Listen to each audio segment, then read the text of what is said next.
Bani Israel bersama raja bersepakat untuk mencari Nabi Ilyas dan mengusirnya dari kota Ba'laba.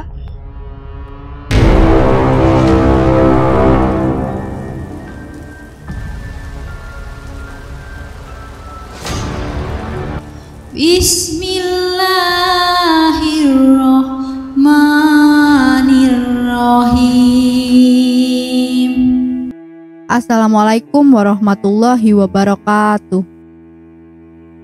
Kisah Nabi Ilyas dan azab untuk kaum Bani Israel di kota Ba'laba. Nabi Ilyas adalah putra Yasin bin Finhash dan salah satu keturunan dari Nabi Harun. Nabi Ilyas diutus oleh Allah Subhanahu wa Ta'ala untuk menjadi seorang nabi dan menjadi pembimbing bagi kaum Yordan. Beliau diberi amanat untuk membawa kaum Bani Israel kembali kepada ajaran Allah Subhanahu wa Ta'ala. Ketika itu kaum Bani Israel terkenal akan kebiasaan menyembah berhala yang bernama Baal. Perjuangan para nabi yang menghadapi kaum Bani Israel setelah Nabi Harun berlanjut kepada keturunannya Nabi Ilyas. Nabi Ilyas yang merupakan ahli garis keturunan merupakan keluarga dari Nabi Harun. Beliau adalah Ibnu Yasin bin Finhash bin Al-Izhar bin Harun. Dan sesungguhnya Ilyas termasuk salah seorang dari rasul-rasul. Ingatlah ketika ia berkata kepada kaumnya, "Mengapa kamu tidak bertakwa? Pantaskah kamu menyembah Baal? Dan kamu tinggalkan sebaik-baik pencipta yaitu Allah Tuhanmu dan Tuhan bapak-bapakmu yang terdahulu." Maka mereka mendustakannya, karena itu mereka akan diseret ke neraka kecuali hamba-hamba Allah yang dibersihkan dari dosa. Dan kami abadikan untuk Ilyas pujian yang baik di kalangan orang-orang yang datang kemudian, yaitu kesejahteraan dilimpahkan atas Ilyas. Sesungguhnya demikianlah kami memberi balasan kepada orang-orang yang berbuat baik, sesungguhnya dia termasuk hamba-hamba kami yang beriman. Quran Surat Asy-Syafa'at ayat 123-132. Penggalan ayat tersebut merupakan penggalan ayat dari Surat Asy-Syafa'at yang membuktikan bahwa Ilyas termasuk ke dalam Rasul Allah di dalam kitab Al-Quran. Ibnu Katsir telah meriwayatkan dalam tafsir yang telah ditulisnya mengenai kisah Nabi Ilyas. Nabi Ilyas pertama diutus diperkirakan tahun 870 sebelum Masehi dan periode sejarahnya diperkirakan 910 sampai 850 sebelum Masehi. Nabi Ilyas diutus di daerah Ba'laba setelah barat Damaskus di mana penduduknya yaitu kaum Bani Israel menyembah berhala. Nama kota Ba'laba atau disebut juga dengan Baalbek berasal dari nama berhala yang disembah kaum Bani Israel. Berhala tersebut bernama Baal, yang merupakan patung yang terbuat dari emas. Nabi Ilyas diutus oleh Allah Subhanahu wa Ta'ala untuk memerintahkan kepada kaum Bani Israel semua untuk meninggalkan berhala dan menyembah kepada Allah. Namun raja dan kaum Bani Israel pada masa itu menolak seruan Nabi Ilyas karena mereka lebih mempercayai berhala.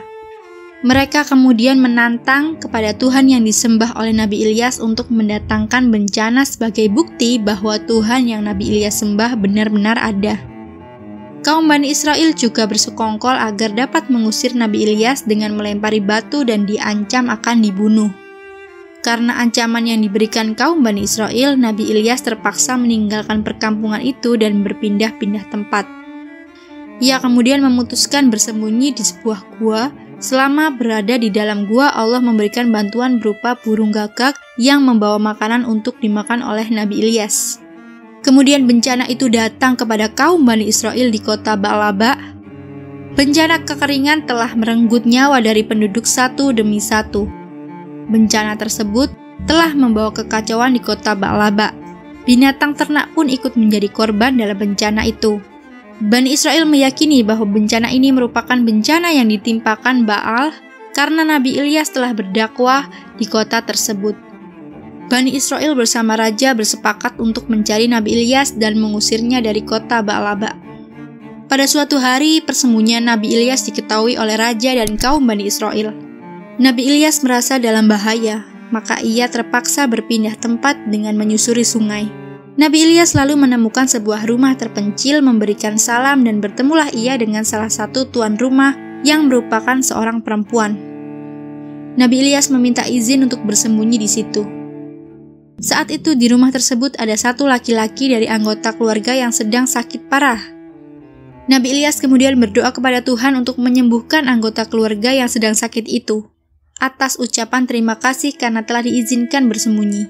Akhirnya anggota keluarga yang sedang sakit itu sembuh atas izin Allah Subhanahu wa Ta'ala. Ternyata anggota keluarga yang sedang sakit itu merupakan Ilyasa yang tidak lama setelah itu diangkat menjadi nabi setelah belajar bersama Nabi Ilyas, kemudian mengikuti ajaran Nabi Ilyas dan ikut berdakwah bersamanya.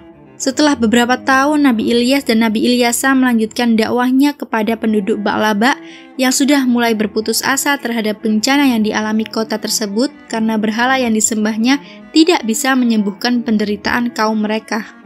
Bani Israel kemudian berjanji bahwa mereka akan mengikuti apa yang diperintahkan oleh Nabi Ilyas. Akhirnya, Nabi berdoa kepada Allah atas izinnya, kaum Bani Israel terlepas dari penderitaan. Para Bani Israel menghancurkan patung-patung Baal yang sebelumnya disembah oleh kaum tersebut. Setelah itu perkampungan Bani Israel diturunkan hujan, kemudian sawah dan ladang dijadikan subur, serta binatang ternak berkembang secara subur, mereka hidup dengan damai. Namun setelah beberapa tahun kemudian, kaum Bani Israel kembali ingkar dan kembali menyembah berhala. Nabi Ilyas berdoa kembali kepada Allah agar mereka dibukakan hatinya. Tapi akhirnya bencana kekeringan melanda kaum Bani Israel kembali dan Nabi Ilyas meninggalkan kaumnya dari perkampungan tersebut. Setelah Nabi Ilyas meninggalkan kaumnya, diriwayatkan Nabi Ilyas telah wafat dengan cara diangkat oleh Allah ke langit. Itulah kisah Nabi Ilyas dan azab untuk kaum Bani Israel di kota Ba'laba. Semoga senantiasa cerita ini menjadi suatu pedoman agar kita lebih bertakwa kepada jalan Allah Subhanahu wa Ta'ala. Terima kasih sudah mendengarkan cerita hari ini. Jumpa lagi di video selanjutnya. Wassalamualaikum warahmatullahi wabarakatuh.